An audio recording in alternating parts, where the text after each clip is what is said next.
Assalamualaikum warahmatullahi wabarakatuh.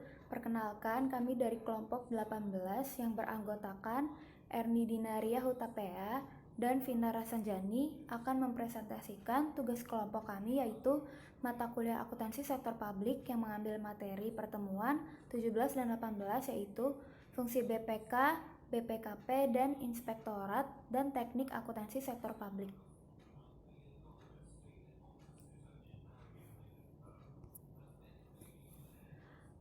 Fungsi BPK, BPKP, dan inspektorat.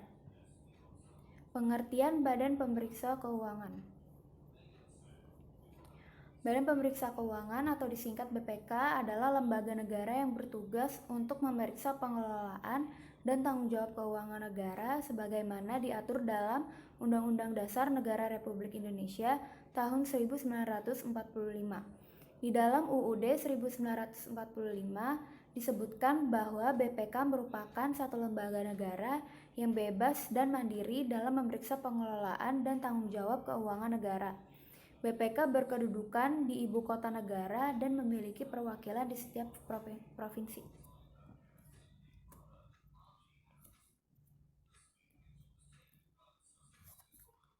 Tugas, fungsi, dan wewenang Badan Pemeriksa Keuangan.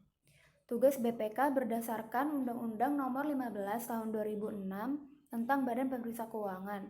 Tugas BPK antara lain sebagai berikut: memeriksa pengelolaan dan tanggung jawab keuangan negara yang dilakukan oleh pemerintah pusat, pemerintah daerah, lembaga negara lainnya, Bank Indonesia, badan usaha milik negara, badan layanan umum, badan usaha milik daerah, dan semua lembaga lainnya yang mengelola keuangan negara. Fungsi BPK. Menurut Muhammad Kusnardi dan Bintan R. Saragi menyimpulkan tugas pokok BPK menjadi macam-macam fungsi, yaitu fungsi operatif merupakan pemeriksaan, pengawasan, dan penyelidikan atas penguasaan, pengurusan, dan pengelolaan kekayaan negara. Yang kedua, fungsi yudikatif, yaitu kewenangan menuntut perbendaharaan dan tuntutan ganti rugi terhadap bendaharawan dan pegawai negeri bukan bendahara yang karena perbuatannya melanggar hukum atau melainkan kewajiban sehingga merugikan keuangan negara. Yang ketiga, fungsi rekomendatif, yaitu memberikan pertimbangan kepada pemerintah mengenai pengurusan dan pengelolaan keuangan negara. Pengertian Badan Pengawasan Keuangan dan Pembangunan. Badan Pengawasan Keuangan dan Pembangunan disingkat BPKP merupakan aparat pengawasan intern pemerintah berada di bawah dan bertanggung jawab langsung kepada Presiden, sebagaimana tertera pada Peraturan Presiden Republik Indonesia Nomor 192 Tahun 2014 tentang Badan Pengawasan Keuangan dan Pembangunan. BPK melakukan pengawasan intern terhadap akuntabilitas keuangan negara atas kegiatan tertentu yang meliputi: yang pertama, kegiatan yang bersifat lintas sektoral; yang kedua, kegiatan kebendaharaan umum. Kegiatan kebendaharaan umum negara berdasarkan penetapan oleh Menteri Keuangan selaku Bendahara Umum Negara. Yang ketiga, kegiatan lain berdasarkan penguasaan dari Presiden. Tugas dan fungsi Badan Pengawasan Keuangan dan Pembangunan. Berdasarkan Perpres Nomor 192 Tahun 2014, BPKP mempunyai tugas menyelenggarakan urusan pemerintah di bidang pengawasan keuangan negara atau daerah dan pembangunan nasional. Dalam melaksanakan tugas di atas,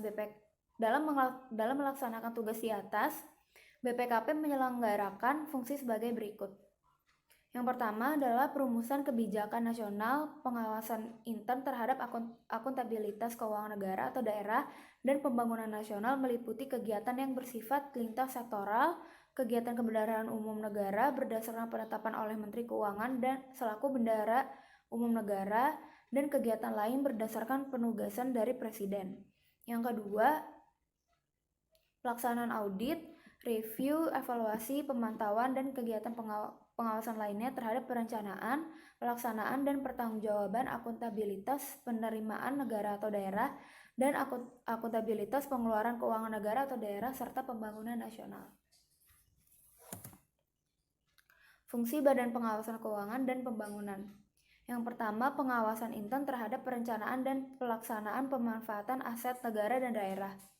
Pemberian konsultasi terkait dengan manajemen risiko, pengendalian intern, dan tata kelola terhadap instansi atau badan, usaha atau badan lainnya, dan program atau kebijakan pemerintah yang strategis.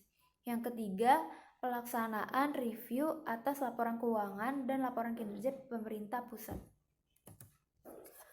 Pengertian inspektorat. Inspektorat adalah unsur pengawasan intern BPKP yang berada di bawah dan bertanggung jawab kepada Kepala BPKP dan secara administrasi dikoordinasikan oleh Sekretaris Utama. Inspektorat dipimpin oleh inspektur.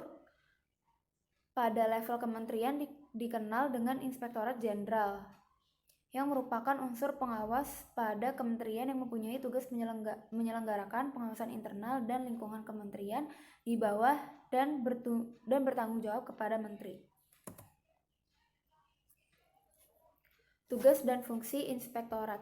Inspektorat melaksanakan tugas sebagai berikut. Yang pertama, melaksanakan pengawasan terhadap pelaksanaan urusan pemerintahan.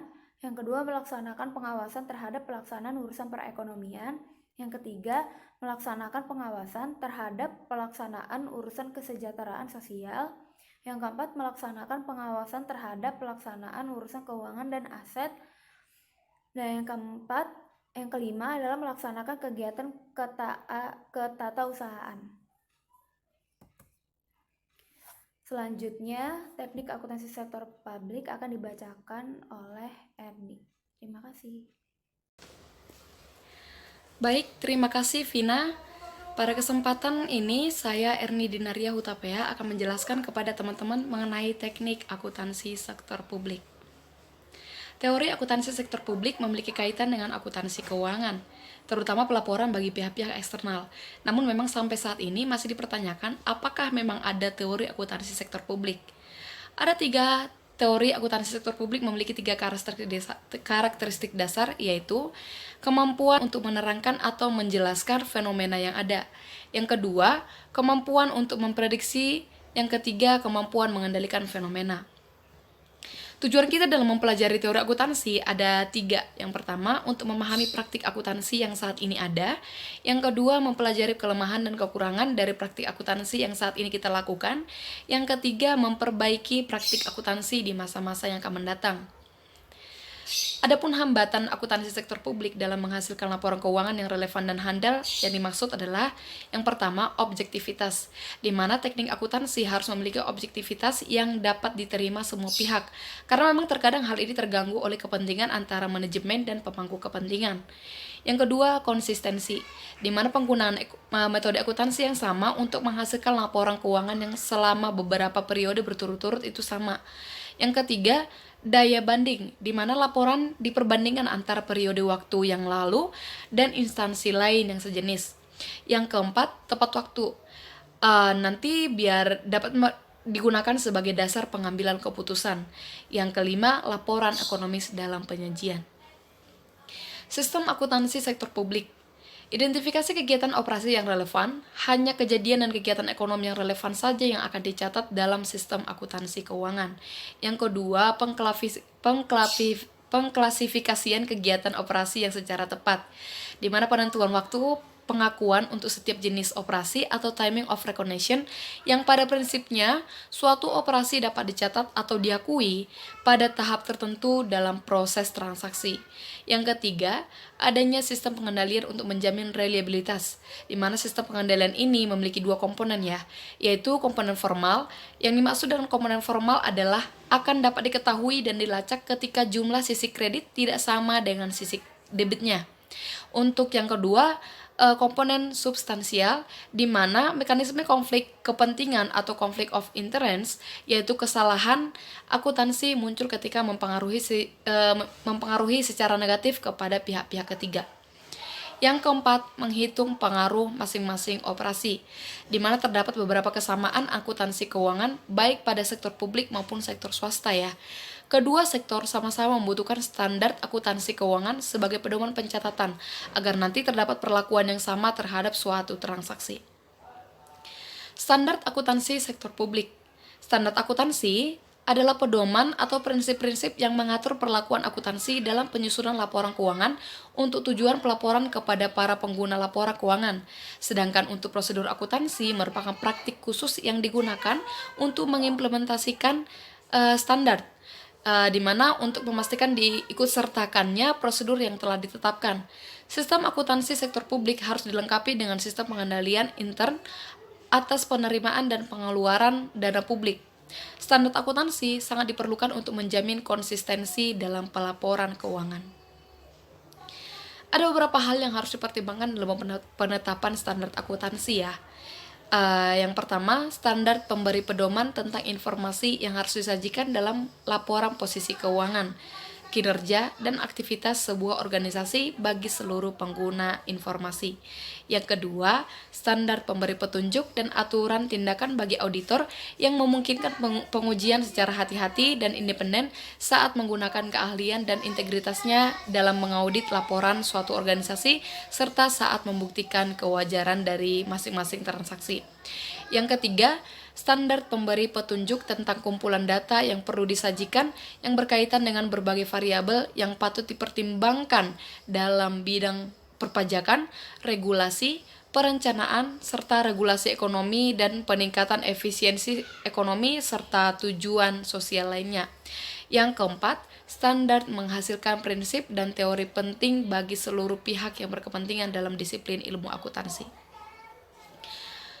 Hal lain yang perlu diperhatikan dalam penyusunan dan penetapan standar akuntansi sedapat mungkin menghindari terjadinya standar yang overload. Standar yang overload itu kayak gimana? Yang pertama, standar yang terlalu banyak. Yang kedua, standar terlalu rumit. Yang ketiga, tidak ada standar yang tegas sehingga sulit untuk membuat pilihan dalam penerapannya. Yang keempat, standar mempunyai tujuan yang sifatnya umum atau general purpose standard sehingga gagal dalam menyajikan perbedaan kebutuhan di antara para penyaji dan kebutuhan di antara para pengguna. Teknik akuntansi sektor publik ada 5 ya. Yang pertama, akuntansi anggaran. Di mana teknik akuntansi anggaran ini merupakan teknik akuntansi yang menyajikan jumlah yang dianggarkan dengan jumlah aktual yang secara berpasangan atau double entry. Alasan yang melatar belakangi teknik akuntansi anggaran adalah bahwa anggaran dan realisasi harus selalu dibandingkan sehingga dapat dilakukan koreksi apabila terdapat varians atau selisih. Yang kedua, akuntansi komitmen. Akuntansi komitmen adalah sistem akuntansi yang mengakui transaksi dan mencatatnya pada saat order dikeluarkan. Sistem akuntansi aktual mengakui biaya pada saat faktur diterima dan mengakui pendapatan ketika faktur dikeluarkan. Akuntansi komitmen dapat digunakan bersama-sama dengan akuntansi kas ataupun akuntansi accrual. Yang ketiga, akuntansi dana. Pada umumnya memang untuk organisasi publik ya, yang menjadi sarana utama adalah dana. Dan seringkali memang yang menjadi masalahnya adalah pencarian sumber dana dan alokasi dana. Penggunaan dana dan peran anggaran sangat penting dalam organisasi sektor publik dalam tahap awal perkembangan akuntansi dana. Yang keempat adalah akuntansi kas, di mana penerapan akuntansi kas, pendapatan dicatat pada saat kas diterima dan pengeluaran dicatat ketika kas dikeluarkan. Kelebihan kas basis adalah mencerminkan pengeluaran yang aktual, real, dan objektif. Namun memang demikian, GAAP tidak menganjurkan pencatatan dengan dasar kas karena tidak dapat mencerminkan kinerja yang sesungguhnya. Dengan kas basis, tingkat efisiensi dan efektivitas suatu kegiatan, program, atau aktivitas tidak dapat diukur dengan baik. Yang kelima adalah akuntansi accrual, di mana akuntansi accrual dianggap lebih baik daripada akuntansi kas yang tadi ya. Karena teknik akuntansi berbasis accrual diyakini dapat menghasilkan laporan keuangan yang lebih dapat dipercaya, lebih akurat, dan komprehensif dan relevan untuk pengambilan sesuatu keputusan mengenai ekonomi, sosial, dan politik. Basis accrual diterapkan agak berbeda antara propriety fund atau full accrual dengan governmental fund atau modified accrual. Karena biaya atau expenses diukur dalam propriety fund, sedangkan expenditure difokuskan pada general fund. Perbedaan antara akuntansi berbasis kas dengan akuntansi berbasis akrual dapat kita lihat sebagai berikut ya. Yang pertama, basis kas dilihat dari penerimaan kas dikurangi dengan pengeluaran kas, maka nanti akan terdapat pada perubahan kas, akan masuk ke perubahan kas ya. Yang kedua, basis akrual, di mana pendapatan dikurangi dengan biaya-biaya, maka nanti akan terlihat laba atau rugi. Nah, yang ketiga, pendapatan, di mana penerimaan kas selama satu periode akuntansi dikurangi dengan saldo awal piutang, nah nanti akan ditambahkan dengan saldo akhir piutang. Nah, yang keempat adalah biaya, di mana kas yang dikeluarkan selama satu periode akuntansi dikurangi dengan saldo awal utang, dan nanti ditambahkan dengan saldo akhir utang. Nah, demikian yang boleh kami jelaskan dari kelompok 18 mengenai teknik akuntansi sektor publik. Kiranya dapat menambah wawasan, bahkan juga menambah pengetahuan teman-teman. Untuk perhatiannya kami ucapkan salam dan terima kasih.